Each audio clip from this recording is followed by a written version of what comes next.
Ever think about the cultural approach to organizations? If you said yes, then you are not alone. This theory was created by Clifford Geertz and Michael Pasanowski and was developed in the 1970s. This theory aims to recognize that culture is like a web. In order for a culture to exist, there must be shared meaning, understanding, and sense-making. Geertz and Pasanowski described organizations as having their own culture. This means that any given organization has a particular culture in which the meanings for things are shared between individuals. The environment that surrounds each company is called the corporate culture and consists of the organization's image, character, and climate. The culture is learned through the use of stories or metaphors used to convey the messages the corporation wants to share with its employees.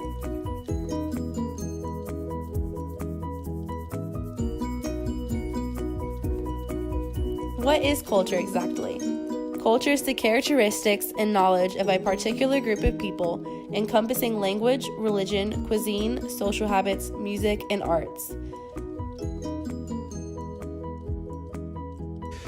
The specific goal of this theory is to sort out the symbolic meaning of people's actions within their cultures.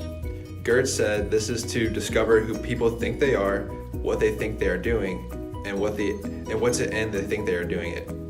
Metaphors clarify what is known or confusing about equating it with an image that's more familiar.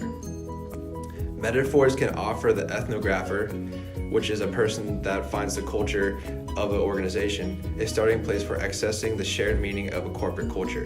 The environment that surrounds each company is called the corporate culture, and this consists of the organization's climate, characters, and image. Culture is learned through the stories of metaphors. Culture is made up of artifacts, values, and assumptions as well. These emerge from the interactions of organizational members. These interrelate because culture is not whole or divided. The web of organizational culture is the residue of employees' performances. One strength of this theory is defining what culture is by exemplifying it through metaphors, rites, and rituals in order to define what the culture exactly is. One limitation to this theory is not as popular as it used to be. Nowadays, organizations will hire consultants to come in and completely change the culture and communication in the organization. You could use this theory when communicating to others in a variety of ways. This cultural approach adopts and refines the qualitative research methodology of ethnography to gain a new understanding of a specific group of people. This will be useful when you're hired for a job. You will be able to be aware of the communication environment within the organization. A personal example of cultural approach to organization is when it was my first day of working for a plant nursery. Everybody had a really close relationship with each other and was very fond of the different kinds of plants. It almost felt like I was left out. There was a subculture between them and the company itself.